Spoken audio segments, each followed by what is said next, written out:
Hello, everybody. Welcome to another Planet FPL Clash of the Correspondents. My name's James, and on our third COTC ahead of game week 22, we're looking forward to a big game at Molineux next Thursday. Let me firstly introduce you to our Wolves correspondent, Bradley Parker. How are you, Bradley? Ah, this is where Nico clips up shit and goes, "Hey, James, look what's happened here. Bradley's frozen again. It's like an encore. This happened before." Bradley, I've got to do something with your Wi-Fi, mate. Never used to be a problem. Can't start my podcast like that, mate. My name's James. Welcome to Planet FPL Clash of the Correspondents, where me and Gary Robinson have still got our fingers crossed that Bradley Parker's Wi-Fi is going to hold out. Let me introduce you to our Wolves correspondent, Okay. Bradley. How are you, mate? Great. Just Good gonna man. send probably abuse to Richard Branson's company after this. Yeah, maybe more than just Wi-Fi, mate. And our Manchester United correspondent, Gary Robinson. How are you, Gary? Yeah, I'm still good, thank you. Yeah, how are you? Good stuff. I love the fact that those on YouTube can probably see Bradley, you holding that phone. hmm Bradley looks like he's had 12 pints of Super Skull and his phone's shaking. Right, brothers, talk to me about Sunday because next Thursday against Manchester United is not even the most important game this week, is it? No, Sunday's the most important game of the year, For unless we those play them again. for those unfamiliar with the Black Country Derby, how important is West Brom versus Wolves, mate? Everything. Like it's all over Sunday either makes or breaks the entire season. It'll still So be a good season, but it'll always be tainted by we lost to them. would you would you rather finish sixth in the league and qualify for the Europa and lose on Sunday, or just win on Sunday and do nothing the rest of the season? Just win on Sunday. That's big, isn't it? So, Gary, I've already asked you this once, but you must be full of joy then, knowing that Wolves are very distracted by their cup game on Sunday. No, not at all. I think Molineux under the lights is the exact opposite as to what that group of players is going to enjoy. So, not looking confident to that one at all. In serious note, Brad, like if it goes wrong, is there a kind of a serious concern that it will completely derail all the positive mood that there is about Wolves at the moment? Um, it'll cause a big deflation for a while. It definitely would. But, but it might if they lost against them, then they'd have to use Thursday as a platform to try and make up for it. It won't make up for it, but they'd have to respond in some way or another. In a great Christmas period, you're the only team to win three games, but very creditable draw at Brighton Monday night. I know if you were a bit critical that it was a bit overly defensive and a bit counter-attacking focus, but I think we have to remember you conceded 10 goals in your last two games against Brighton, so it's a big step up and improvement. Removing West Brom from the conversation for a moment, what can this season be in terms of a league campaign? Is there generally eyes on potential European qualification? I know Gary O'Neill kind of talked it down. Um, a few people are talking about it on like the Wolves Twitter bits, but I don't think we're taking it like I think we'll just take it as it comes now. It's just every game we're just enjoying. We'll see where it takes us. We wasn't expected to do anything, so Yeah, I was going to say, I mean, essentially, he, I guess, specifically, has probably exceeded your expectations, hasn't yeah, massively, massive. When he come in, I was really worried because what Bournemouth fans have said, but he's been the complete opposite. His football's actually quite good. I think he just shows that he just had to adapt to what he had at Bournemouth, which is they're not as good players as what we have, apart from he? Solanke up front. When he went on Monday Night Football as well, I think he really changed the perception people had of him. Because I Yeah, think he can come across a bit scatty. He's a bit kind of wavy arm and stuff, and he's a bit jumpy and stuff. But I think he really changed people's perception, and people were watching it going, "Oh yeah, shit, you really know your onions." And he spoke about, his ideology of what he wanted you to be, and being able to kind of subject to who your opponents were, kind of scale back from what his ideal philosophy was. And we've seen some of it play out. I mean, your home record, Bradley's outstanding considering the opponents you've had, really. yeah. It's it's the way we say it's the way the midfield is. I think that's been the biggest change. It's the dynamism in the midfield. We win the ball higher up the pitch, so then the transitions are really fast to get into the opponent's box, and that's why we're scoring goals pretty much every game now. We used to win it a lot deeper, like in our own half. Now we tend to win it higher up the pitch, and we get the reward. Yeah, I suppose reflecting on it, I mean, the makeup of that's really changed from your kind of your very technical midfield players like Neves and Moutinho, for example, to being, yeah, exactly what you're saying. Actually, a bit more all action now, isn't it? I mean, Lamina's had an outstanding season, hasn't Yeah, player of the season by a mile. he? Oh, I might as well good. just give him the prize now. I'm glad you said that because I said very recently. I think most Wolves fans would say he was probably their player of the year this year. God knows who yours would be, Gary. Go on, there's an interesting question. None of them. Don't know. Who would it be? Bruno by None of them. default, or No, no. no? Don't think Seriously, anyone have had a Manchester United player of the year. Who would it be?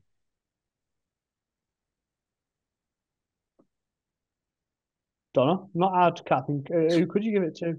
They all have dreadful seasons. Uh, Bruno by default. I think I can't really think of much else, mate. maybe Wan-Bissaka or Dalot, given that they've not given their low bases at the start of the season, they've both performed admirably considering what you would expect from them. I don't think either of them are good enough though, but yeah, I don't think anyone's exceeded what you'd want You from them. know, all the patrons were hoping you was going to say Harry Maguire or Scott McTominay, right? Well, yeah, but our patrons are cleverer than that, and sorry, your patrons are cleverer than that, so they know that those two are not up to the level. Have they not been two of United's better players this season? To twist Um, the knife there I, a bit. I wouldn't say so. I mean, Maguire got a lot of praise for playing well against Fulham and got a Player of the Month award because people felt sorry for the way they'd spoken about him previously. But you know, even when he was even the month he won the Player of the Year award, we got knocked out of the Champions League and the League Cup, and you know, and he was playing centre back while we are getting drubbed four by Copenhagen and things like that. So no, I don't think either of them have had a great season either. They've had great games. You know, McTominay played well against Chelsea, but other than that, they've done not a lot. I wouldn't say. Where do you sit on Ten Hag at the moment? Same as I've done pretty much every time I've come on. I think you want more from him. It's one step forward, two steps back with him all the time, and this season it's going even further and further back the other way. And I think he's probably been lucky at this sort of 25% takeover that in the football. Supposedly they're in charge of the football inside of it, so they might take a few weeks to assess what they want. So I think he might last the season now, but there's no way he starts. He's the manager of United at the start of next season. I think they'll look to change that. I presume part of that would be you'd think that they'd want their own man, right? The new owners. Or Well, we I can't think they even call want them new owners, can we? Or is it what is it? New football owners or well, we don't even know that. Do I mean the idea that they're new football owners, but they're not in charge of the money, are they? So if INEOS say we want Diego Simeone, we're going to go and get him out of the Atletico Madrid contract. Well, the Glazers have to sign the money off. So yeah, we don't know how that's going to look, do we? But I just don't think. I mean, look, he could turn it around this season, but there's no signs that he can turn it around and get us to looking like that we might do anything next season. So I think they'll just shake hands at the end in the summer and hopefully use this 6 months to find who they want longer term. Your last 9 results, just to show you the kind of how Jekyll and Hyde you are. You Yeah, won 3-0 at Everton. And most yeah, people thought because of the circumstance with Everton and the points deduction going into that, there's every chance you'd get beat. And actually, by yeah, the end of it, you ended up doing a pretty professional job in a very difficult circumstance and won very comfortably. You then went to Newcastle and lost. And despite only losing 1-0, you were pathetic, really. You got yeah, well beat. dreadful, yeah, yeah, Then you battered Chelsea and put up, I think yeah, at the time, it was the highest XG of any team in any game this season. Then yeah, following that, you lost 3-0 at home to Bournemouth. yeah, Then you went to Liverpool and got a very credible 0-0 draw. Yeah. Then you went to West Ham, was pathetic, lost. Yeah. Then you beat Villa 3-2, having been 2-0 down. Then you go to Forest and lose. Yeah. And very recently, the 2-2 with mine. And I think this is where a lot of frustrations come in, right? I mean, you couldn't even get consistency from one game to the next there. It's good, bad. Just, it's all over the place, isn't it? It's inconsistent during the games as well. I mean, the Everton one that you referenced there by the end of it, but in between You could have Garnacho been behind scoring at that half overhead time. kick, when did he score that overhead kick? It was the third minute or something. Yeah. But that last 25, 30 minutes, we got absolutely battered. And people running through us all the time. And similar to what Brad's just spoken about Wolves, I mean, well, and it was similar to the game at Old Trafford. The likes of Cunha and that running through that midfield. It was Decore and can't think else playing for Everton that day, but they're just running through us, and this is it. We just, like you say, and then Notts Forest, we drab performance, but get ourselves back in it, get 1-1, and go and concede another one. It's even game to game. There's just no consistency. And like you say, you played really well against Chelsea, to be fair, and Chelsea have been pretty decent, haven't they, these last few weeks? Probably, I mean, I don't know if we're the last team to beat them, but we certainly, they've played well since then. I think Wolves beat them, didn't they, on Christmas Eve, did they? But and then we follow that up and we get absolutely battered by Bournemouth, and there's no consistency. There's no template there to, right, this is what we're doing and it's going to work. And if we have a bad day or we lose, doesn't matter, because next week this is going to work, and 9 times out of 10 this will work. It's just scattergun all the time. The team's different, formation's different, centre backs are different, forwards are different. It's just chaos all the time. Bradley, I presume you remember the game week 1 Monday night trip to Old Trafford with fondness that Gary referenced there, and he's certainly right. The direct running through the middle of United, is that something you expect to take advantage of again next week? Yeah, probably. But this time, I imagine that was just the start of Gary O'Neill's. Like, they're just probably just getting used to what he wanted to play as, and now it's a bit more. I think if it's the same pattern again this time, we are scoring. I don't know. You didn't score that night, but there was no dubious refereeing decisions against you, and there hasn't been all season, as you well know, mate. Are you going to tell me the Premier League's corrupt as well? Yeah, go on then. Why not? Have you got over that? It's corrupt in some ways, isn't it? Have you got over the lack of the penalty award for Onana's foul on Kalidzic?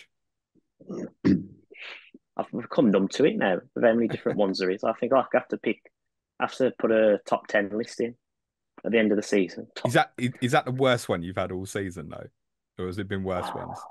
Because it does feel, even to us neutrals, it does feel like, actually, in terms of refereeing decisions, particularly on penalties, it does feel like you have been really badly treated. Yeah, that Hwang one against Newcastle's bad.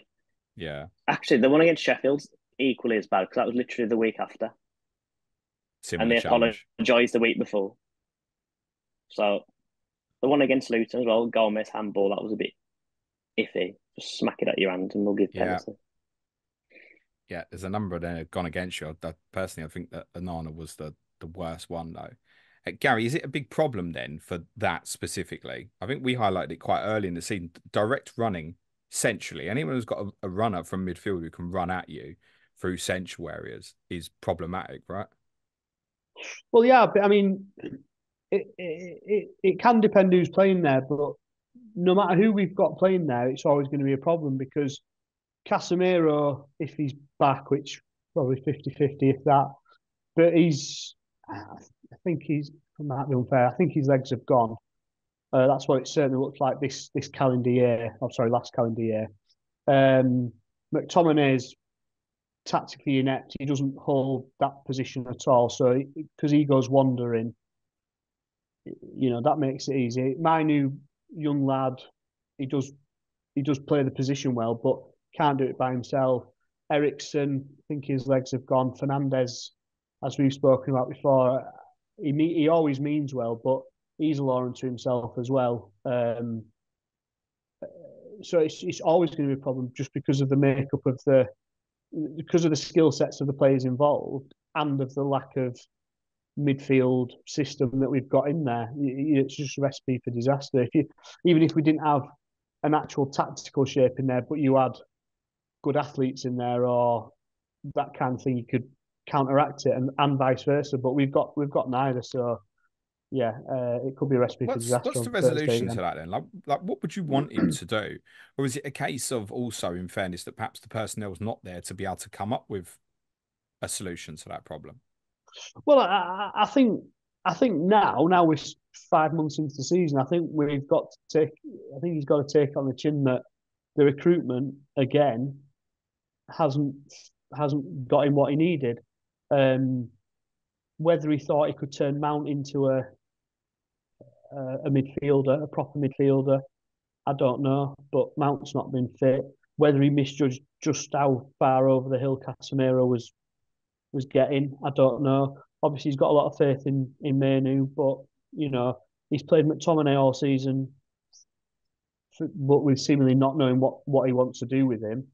I suppose the obvious thing, if we can, which is, I don't think they played together, is you would sacrifice one of the other attacking players and say to Casemiro and Molineux, you two sit in midfield and let Fernandes play in front of you, and just have two wide forwards and a striker. That's probably the obvious thing that we haven't tried. Is let Casemiro and Molineux both sit and try and limp to the end of the season with a bit of solidity there, and then go into the market again. But yeah, Amrabat, I mean, I don't know what he thought he was getting out of Amrabat, but he doesn't look up to it either, and he's barely played. So yeah, I think that's it, isn't it? I think Casemiro and Molineux, that's the last hope for any kind of midfield shape. Otherwise, it's McTominay and Fernandes ball and hit and hope.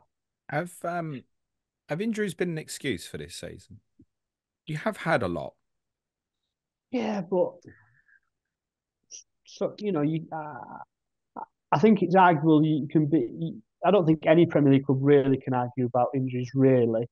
But I think if you're Man United and you spent the money we spent on that squad year after year after year, I think, look, it might be a reason why you say, "Oh, we finished second behind City," and you go, "We can't do a title challenge with this because we're missing these players." But the idea that we're eighth, ninth in the table, or wherever we are, and limping from formation to formation and tactics, it's not an excuse to be eighth and ninth, is it? So give him a little bit of leeway, but it's not the reason we're struggling, is it? I don't think. Or it's not the main reason we're struggling. Conversely, Bradley, have you been a little bit fortunate on that front this year? I know obviously Pedro Neto had the bad hamstring injury, but otherwise, it doesn't feel like overall, you've had too many. No, it's just the Neto one, really. It's been the main one. But we coped pretty well that because Sarabia finally turned up. Yeah, against my team, most notably, that then started a bit of a run. It's amazing how players seem to do that when it's against your club. I think Gary O'Neill, in fairness, referenced it himself again at the weekend and said, we have been a little bit fortuitous on the injury front, which, the club deserves some form of credit for not having many injuries. But the squad is a bit thin, isn't it, Bradley? That's a downside. And I know there's lots of links to strikers at the moment, isn't there? With the likes of Kalidžić has gone on loan, Fabio Silva's gone on loan. Neither were getting huge minutes. But O'Neill spoke about wanting to get a forward in on loan. Do you expect something? He seemed to hint there was, but if it comes to it, I'm quite happy with Nathan Fraser to be sitting on the bench. Okay. What can you tell us about him? Most people won't be familiar with him. He's just like a proper number 9. His physique for his age is the most impressive thing. Because when he came on against Brentford, I've seen him play quite a lot for the 23s, and he's always looked like a bully. But against centre backs like Brentford, when he come on, I thought, this is going to be a good test now to see what he'd be like in the Premier League. And he won a lot of headers. He held the ball up well, took his goal well. And that was sort of the moment where I thought, I can trust this kid. I'd feel like if something was to come in now, though, especially if it's a loan, it's probably for depth reasons, isn't it? So look at the front three once Hwang's back from Asia Cup, which could be sooner than we think if South Korea end up playing Japan in the last 16. He wouldn't be available for next Thursday. I don't think the game would be next Wednesday. But I look at the front three of Hwang, Cunha, and Neto and think, well, that's not getting dislodged. That's the best front three. And I'll get Gary's opinion on that because Bradley looks like he's frozen again. Oh, he's back. Did you hear what I said, Bradley? He's back. One sec. He's not back. Your opinion on their front three, Gary? I mean, I think everyone likes Neto, don't they? But I've been really impressed with Cunha. Probably doesn't score enough goals, does he? To be that top level. But I think other than that, he could be one of them players who.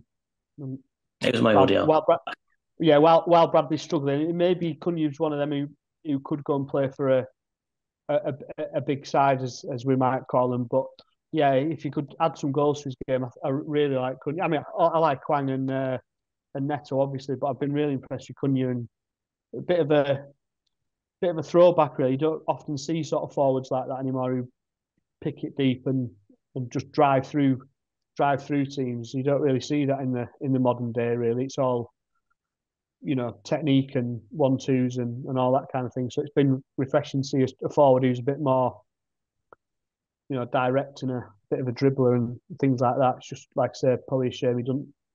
I think we were saying in the Brighton game he got 6 goals this season, which is it's decent. It's not, it's more than any of our strikers have got, but it's not. If he was getting 10s and 12s, I think there'd be already this season. I think there'd be real interesting in, elsewhere. How's your front man done, Gary? Rasmus Hojlund. He's obviously scored a couple recently, which is monkey off the back, isn't it?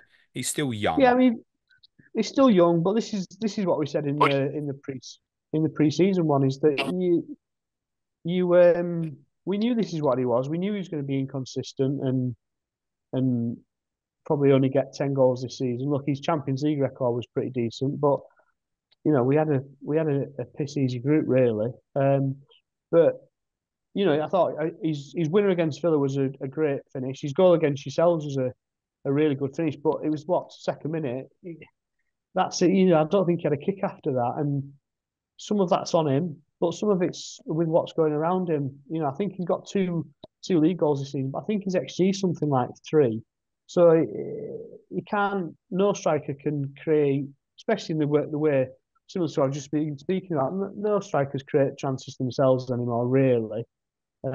It's all about where they fit in a team and their movement, and can people find them? And yeah, so well, he might end up being a player, but it's probably unfair to judge him given what he's been surrounded with this season, with Fernandes off the boil and Rashford way off the boil, and Anthony dreadful, and all the other things that we've seen this season.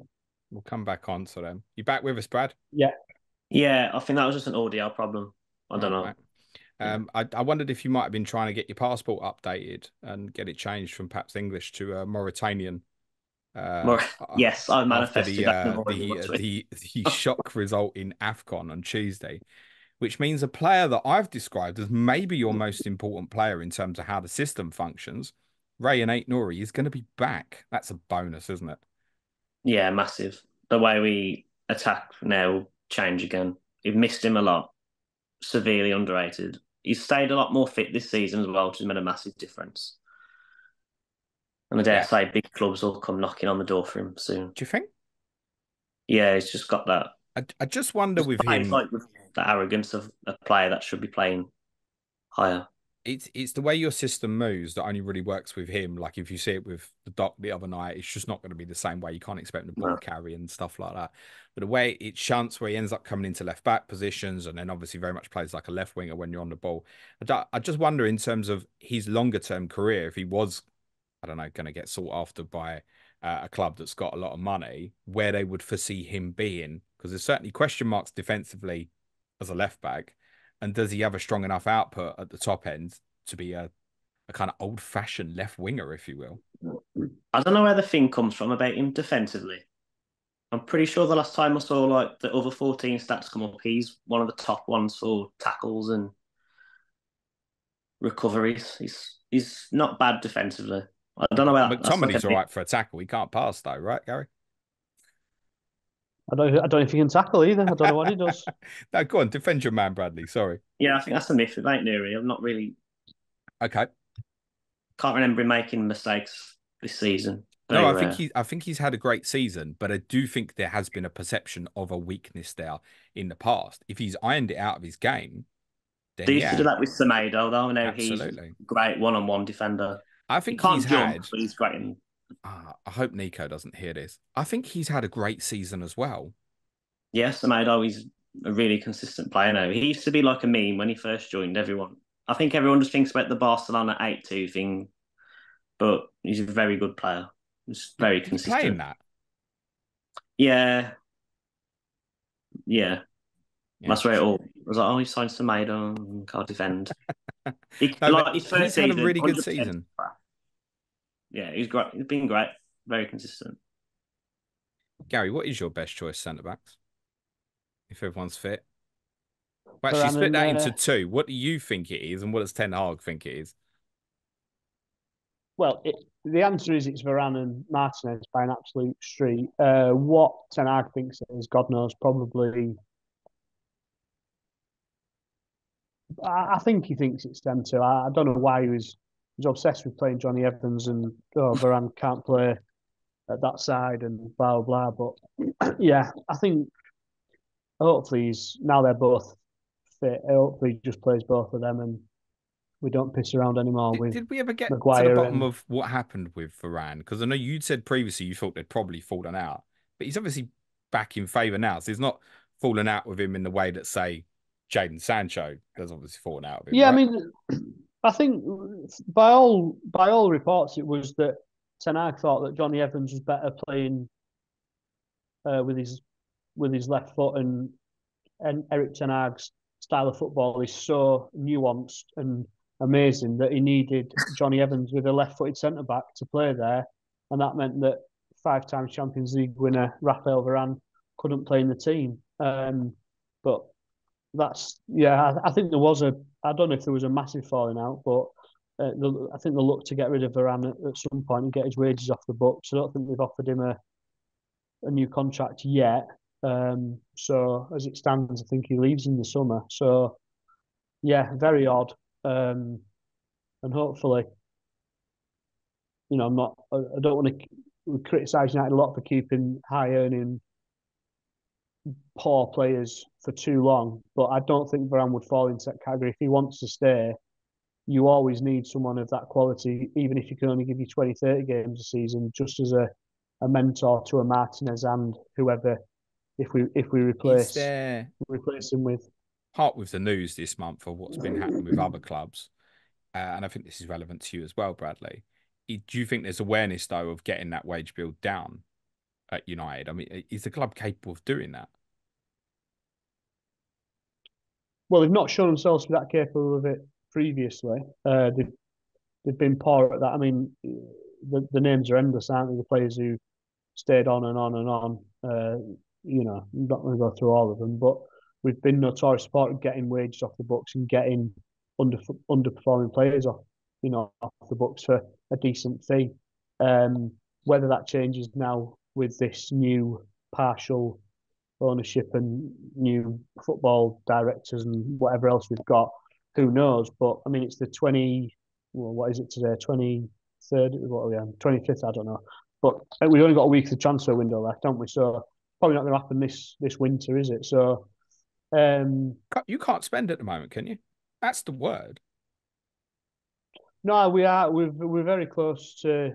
We're pretty much where we are with the rules, and yeah, there's not a lot of leeway because we spent a lot of money in the summer. We don't earn as much as we used to earn, especially in comparison to. I think a lot of the other clubs have caught up with us commercially. I think that's probably more that. It's not that you don't earn as much, but everyone else has closed the gap. Yeah, precisely. And obviously the Glazers don't. You can top up 90 million a year, isn't it? Or they won't. We don't.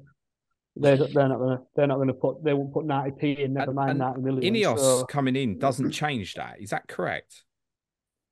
not at the minute it doesn't, because they're not. I think INEOS have said they're putting money towards the stadiums and things like that. So that's irrelevant to your FFP and PRL, all the other What that means in acronyms there short, are. But and we covered this a little yeah, bit last Tuesday. What that means in short is that a club like Wolves can work towards a 3-year loss of 105 million. yeah, Your club, Gary, can only work to a loss of 15. yeah, That's what it means. yeah. Precisely, yeah. So you're inhibiting yourselves already, and then like I say, with the squeezing up of commercial deals, whereas maybe 10, 15 years ago when Woodward was in his pomp, as it were, and we were far and away, we had commercial deals all over the world for all kinds of stuff. That's a level of playing field now, and especially with other clubs circumventing the rules as well. It's all sort of merged into one, hasn't it? It's worth saying it's interesting. I know obviously there's a lot of sympathy for Everton and Forest fans at the moment with what's going on. But I your was talking club, about City, but I don't have their sympathy for them quite to the same extent. And maybe there is for the fan base. For you, Bradley, you kind of give the flip argument now in the sense that your ownership came out, was honest with you in the summer and said, we can't at the moment. We're on the edge of this, basically. We need to be sensible over the next 12 months. And you've abided by the rules, right? So how do you feel about the Forest and Everton, considering you've kind of sold 100 million worth of players in, say, Nunes and Neves? And I realise you spent some, but there's another couple of other sales as well. I think you're about 50 million up in profit, I think, since last summer, roughly, I think. I think they've got like some sort of them 15 million under being going over the threshold or something like that. Yeah, what it was, what was a problem for you? I read a piece in the Athletic that basically 3 years ago you actually made a really, really big profit, but that falls off. Obviously, at the end of this year for the next one, that falls off. So that's why this year they've had to be. They have basically you have to make. I think it's around about 11 million profit. I think to stay within the free, and obviously with the transfer business you've done, unless you decide to smash 50 million on a player in the next week, which is unlikely, then No. then you're going to pass through that. So how do you feel knowing that your club hasn't overstretched themselves when considering many of us, including myself, were saying you're banging trouble last summer? Do you feel like they should be punished badly then? Who, Everton and Forest? Yeah. Um,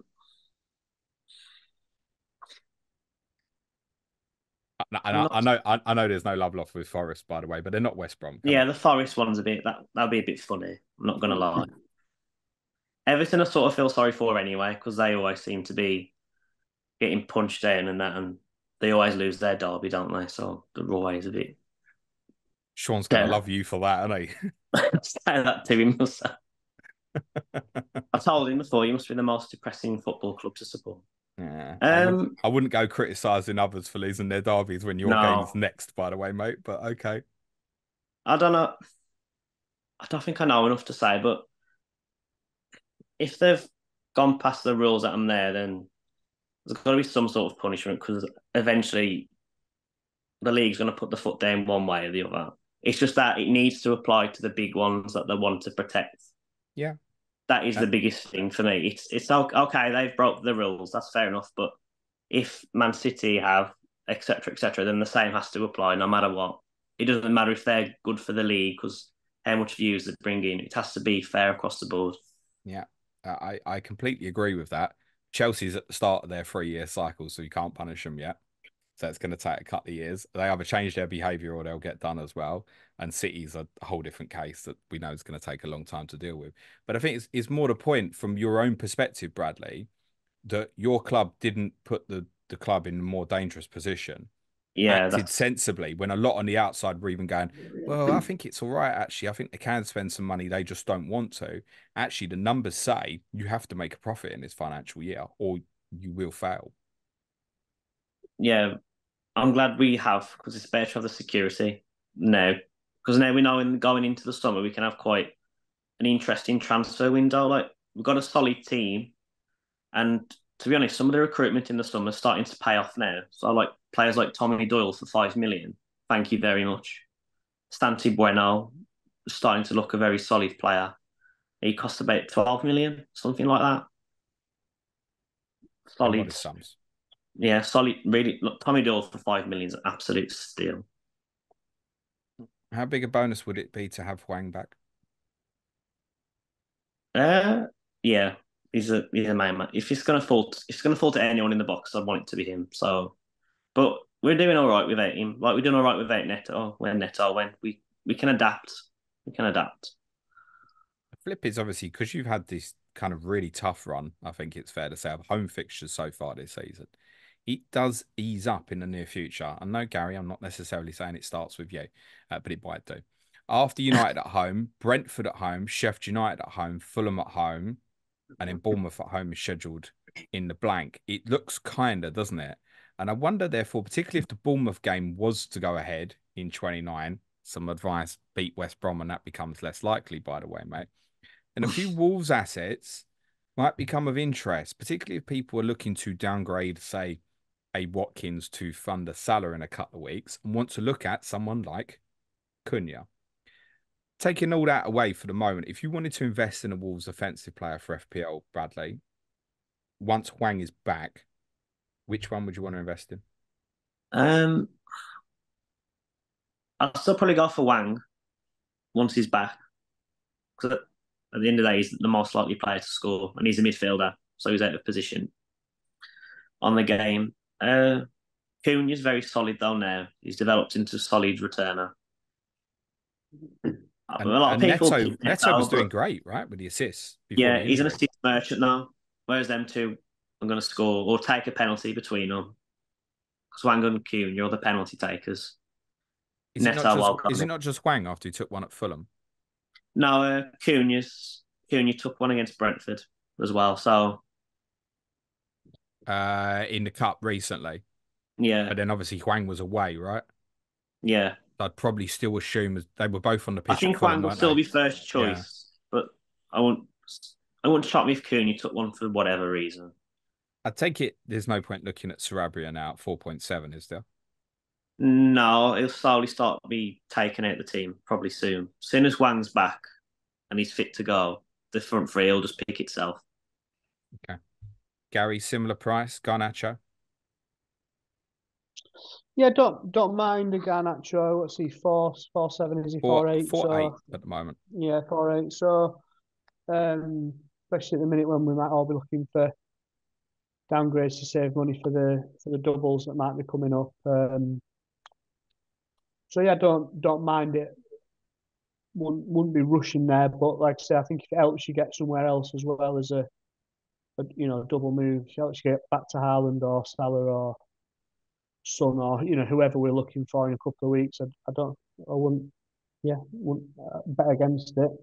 Yeah, he's been right on my radar. I nearly invested in him recently. We've got to the point, Gary. I've left it as long through the podcast as possible. We are recording during the Fulham Liverpool game, and obviously, if Fulham, by the time you listen or watch this, have gone through, then you're going to blank in game week 26. And I would suggest Manchester United assets are probably off the table. Do you guys want me to spoil what the score is currently? Yeah, it doesn't matter. I won't be watching it. Yeah. Liverpool 1-0 up on the night, so they're 3-1 up. So. For the point of the recording, I think we've got to assume at the moment that Fulham would go ahead in 26, Gary. And actually, if you look at your run from Luton away in 25, which might be the point where it's like, right, go and get Salah back. I need to downgrade.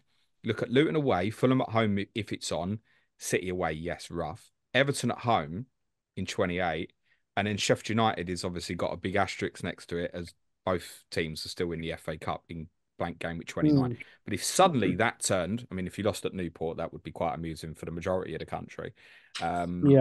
Sorry, mate. It just would be. I don't suppose it will happen. Yeah. You're not going to lose to Newport. You never know. You never know. Was your last performance good or bad, Gary? It was against my team. Was it good or bad? Against you, I thought we were dreadful. I thought we were very lucky. Oh, right. So you're a good one then. Oh, well, so Yeah, you'd that's probably true. make Yeah, it through. But if that game obviously went ahead in 29, that's a really good run of fixtures, even with Manchester City away in the middle of it.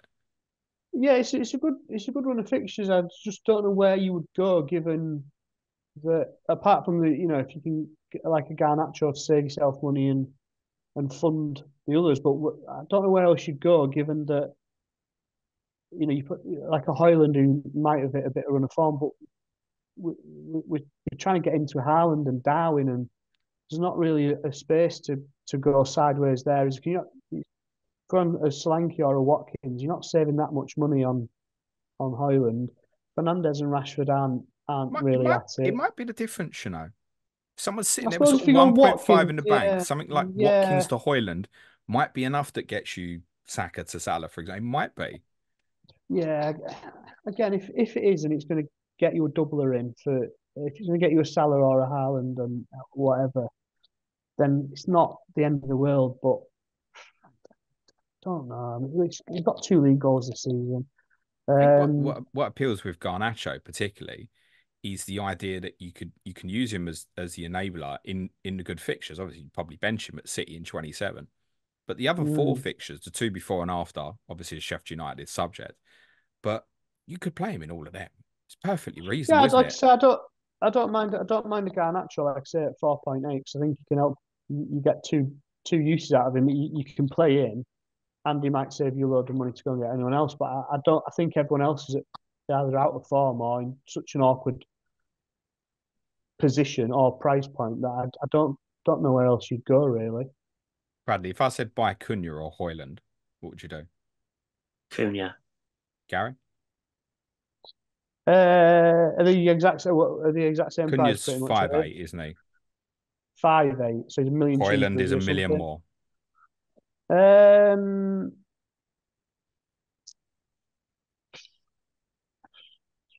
probably Cunha, yeah, just because I'd like to have that million to go and get, even if it meant I could turn a 4.5 defender into a Kyle Walker for the double, or just little things like that. And I don't think there's a lot between Cunha and Hojlund really.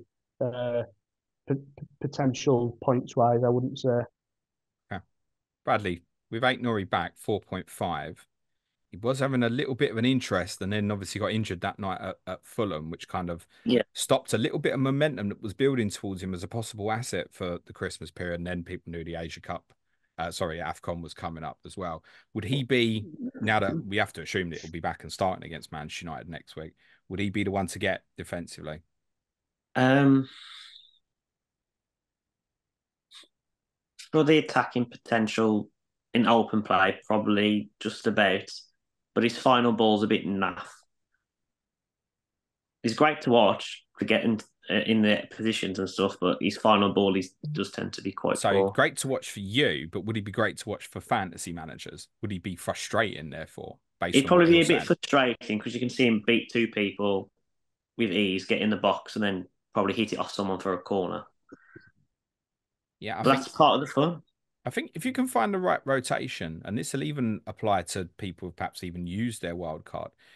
We mentioned your home games. Looking at your next four away, Chelsea, Tottenham, Newcastle, Villa, you probably wouldn't be too comfortable playing him in many of No. them.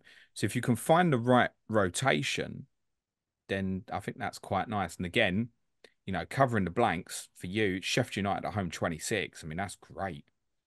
Even if Yeah. you just wanted to get him in as a cover and use him for that. That fixture scarred me now. I don't want to say it Why has it scarred you, mate? because they're the worst team in the league by far. And we used to give in teams, when Huddersfield was in the league and they was terrible. Badly, We gave them 6 points. So you told me to stop coming back to Molineux because every time I turned up, we won. I came twice last year and we lost twice last year, right? So these things end, mate. Unfortunately, the records are there to be broken. Unfortunately, by the way, I've only ever seen defeats at Old Trafford. By the way, Gary, so I don't think I'll go next year either. Or would you prefer Dawson or something then, Bradley? um, Dawson, he's only scored twice for us, so It's That fine for the. that It's that just fine feels for City. surprising. Is that It right? is surprising. I feel like he should have got more, but is he a yellow card merchant now?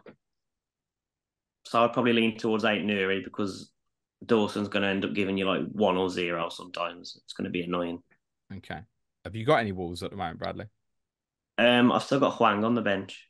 All right. So are you just intending to hold now, or is it a bit Yeah, I shaky? just feel like he's cheap enough, so I'll just leave him there because I'll just buy him back anyway. So I'll just put him third on the bench because his price isn't going to go too far down. So Yeah, I mean, people are focusing in other areas at this point now. Gary, any Wolves for you at the moment? Not at the minute, no, and probably no real plans in the short term. But I think, if they end up with some doubles towards the end of the season, depending on the cut run, I think like I don't know, a Sa, Cunha, Hwang, if you can get them for 16, 17 million on a bench boost type week, that'd be amazing, wouldn't it? If you can get three of them sort of 5 million, 6 million with a couple of good games, they're the kind of players you want with a double in a bench boost, isn't it? Those ones where you have to spend a lot on them, but could go big for you. So that's where I'm thinking with them at the minute. Yeah. There could be a nice double there. You need to beat West Brom, Yeah. by the way, Bradley. I just need to make this clear. But you could have sort of like Bournemouth at home and Palace at home in 37, and people looking at bench boost. Could be really interesting. Triple captain Hwang, Bradley. He probably pull his hamstring that one time. Erling Haaland is not back in training. It's a myth. You haven't seen it. Hold it for Hwang in game week 37. I presume you're not looking at investing in any other Wolves players at the moment, then, Bradley. Do you know what? I might go for Cunha. Ooh, double Wolves offensive. Attack. Is that part of finding money for someone else, or is that just I want him in my team? Probably just want him in my team. It's exciting to watch playing. When you're watching it live, it's even more fun. So I'm just playing for fun at the minute. All right, Gary, seen your rank. You're playing for fun as well, aren't you? Yeah, struggling big time this season. Yeah. Any United in the squad at the moment? No. Any intention? Not at all. No. Bradley, you got any? No. Any intention? No, no chance. What about Dallo, Gary? You just don't know where you are with him because I think if Shaw comes back, then AFC goes in at left back. I think Dallo probably is first choice right back, but he's not that clear of Wan-Bissaka. Dallo's attacking returns historically have been pretty poor. Clean sheets were not ticking over maybe, but not great. Again, if it allows you to get other things done, it's with those fixtures, it's not the worst decision, but I think he was trying to wedge some double game weekers in at the minute, wouldn't he? And yeah, I wouldn't be rushing to do it. What do we know about Atley Binder? Nothing. Well, I certainly don't. Anyway, he's not played, has he? Really? So, yeah, and it depends what when. Onana's got his last 16 game for Cameroon. If selected, Yeah. I'm guessing maybe he won't be at the moment. Interesting. Against Nigeria on Saturday. So obviously, if they went out, he might play at Newport Sunday. Yeah. Flight straight from Ivory Coast to Wales. Yeah, it could be. You haven't seen him, have you? Has he played in any game? Played in the League Cup or anything? No, I don't think. I think Onana played when Newcastle knocked us out. So yeah, no, I don't think he has. I mean, it did show. Did you not think that the whole he's going to play against Tottenham and then get the flight the next day, even though Cameroon had or that night was it, and Cameroon had a game the next day, was a bit of a slap in the face to the boy who come in, wasn't it? It's just very odd. I know probably Onana feels that he wants to build his confidence and try and get something going for United, but it just it smacked of. He's now ended up at the Cameroon team, so he's not Well, I think he missed his fight anyway, didn't he? He didn't play the first match for him and had a shocker in the second, Wasn't and he like? yeah, we I dropped for heard the he was third. like an hour from the ground, like a half hour to kickoff or something like that. Bizarre. Yeah, Like he nearly made it. yeah. But it didn't, like you say, it doesn't bode well for the it doesn't show well for the rest of the group, does it? That we're doing all that just for one player. You think you should Put try a and bit have of trust in your number two, who you're bit presumably going of to need trust at in some everyone. point. Yeah. Well, precisely, yeah. Because if we might need him for the next 3 4 weeks still, depending on what Cameroon do. So yeah, very odd decision, especially when one of the games was Wigan in the FA Cup as well. Yeah. Why didn't he play? So you didn't even play him in that. So yeah, and then he wasn't at fault for any of the Spurs goals, but It does he's suggest not that he's not great. it does Yeah, suggest that although Onana has had good and bad moments this season, that there's obviously a lack of trust in this fella. And if Onana's not back, that only helps the narrative towards thinking Wolves are going to give you some trouble next week. but, well, I mean, Onana's not been great anyway, as I say. I think they were going to give us trouble anyway. But yeah, it just like you say, it's more fuel to the fire, isn't it? Because yeah, if they had any faith in him at all, they'd have just said to Onana, "Look, you go Go. and play for your country, and you know, good luck and come back with a Yeah, trophy type thing, it did and see you in a seem. month." Type, yeah, I mean, look, it seems strange that he stayed for the extra game against Tottenham. Okay, but fair enough. It might be important from a yeah, distribution point of view, for example. But I did think it was really strange that Binder didn't get minutes or Wigan in the cup. It seemed like the yeah, ideal definitely, time to yeah, just give him some minutes and get him yeah, playing with teammates. Now you're going into what will possibly be a hostile atmosphere, and he's yeah, got no experience of playing with in front of behind that defence rather. One more question for yeah. you, Gary, before we finish. It's the big one. If you had to buy Marcus Rashford or Bruno Fernandes at the moment, you would buy. Okay, Bradley, stop okay. laughing. Uh, well, Did you not think I was going to ask that at some point? No, actually, James no, didn't. Why would people do it? yeah, I can't believe anyone's even contemplating it. Probably reluctantly Rashford. I think bigger goal threat. Um, you know where he's where he's playing in the team. Fernandez has been shunted around all season. If McTominay plays, Fernandez seems to play deeper than McTominay, which is baffling. Um, Rashford, you probably bank on.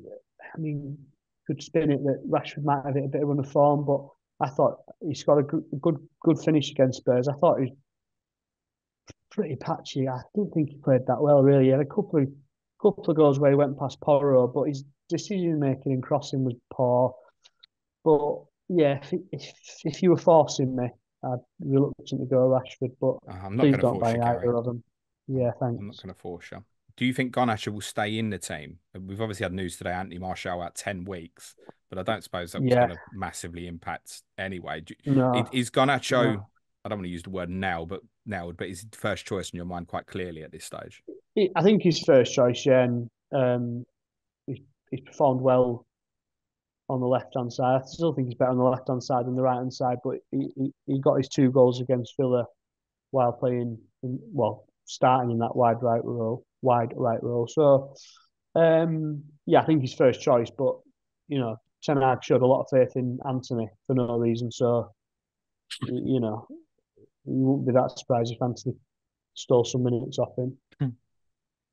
One more for you, Bradley. Tommy Doyle, Mhm. very quietly playing really well at the Yeah, moment. He is very good. actually 4.4 if people are looking for an enabler. Has he done enough, do you think, to keep his spot in the team when João Gomez is back from suspension? Tell you what, it's going to be a very tight decision. I won't moan if Either Gomez is way. on the bench. Tommy Doyle's got fantastic set pieces as well. Mm. Fantastic. Yeah, I think, and he's got a cracking goal at Brentford, didn't he? Uh, Yeah, that was in the his weak cup. foot as well. Yeah, He's just a brilliant, very, very, very good brilliant footballer. goal. Yeah, I think he might be one that would offer a solution to a few people as a real cheap enabler because it's not all the good ones I've had this a few times, but I've looked at, I'll go Garnacho and then look at other moves with the money, and I think, actually, I needed it to be like a 4.6 midfielder or less. The ones that really appeal are at sort of Garnacho's level, and I'm not suggesting you go and buy Doyle over Garnacho, for example. But if you're looking at the 4.5 or under, if he got in the team, he'd possibly be worth a look if people need to go right down, I think. Yeah, if you need to go right down, I don't know the other price of some of the other guys, but he's got to be one of the best just for the set piece potential. Because he took every free kick pretty much. Yeah, I and think his crossing is spot on. One to monitor for sure. I think you play better on the ball when he plays. Yeah, he's always available. You can see he's come through the City system. He's so good. I can't believe they just gave him away for 5 million. They got I mean, buy they got back, haven't they? Nunes. I think they've got a 50% sell on clause or something like that. Okay. I'm sure they'll see some of that and more than probably what they give you originally, I imagine, at some stage, mate. Yeah, he's top draw. Gents, thank you both so much. Let's end on predictions. Firstly, Bradley, West Brom away, Sunday. No comment. Gary, Newport away, Sunday. Oh, God. 2-0 to United. Why didn't you just say no comment? Same thing. Well, I didn't want two of us to bottle it, so I thought I'd given that that's not a derby, I'll let Brad off the hook predicting. So I'll follow my sword when Newport knock us out on Sunday night. Bradley, I'll say a draw then Sunday. Okay. Stock up on bog roll and good luck. Prediction for Manchester United at home next Thursday, mate. 2-0 to us. I can imagine 2-0. the atmosphere. I can imagine what the atmosphere might potentially be like, and Man United seem a bit of a shirker team, don't they? When the going gets tough, they just disappear. Gary, response to that and your own prediction?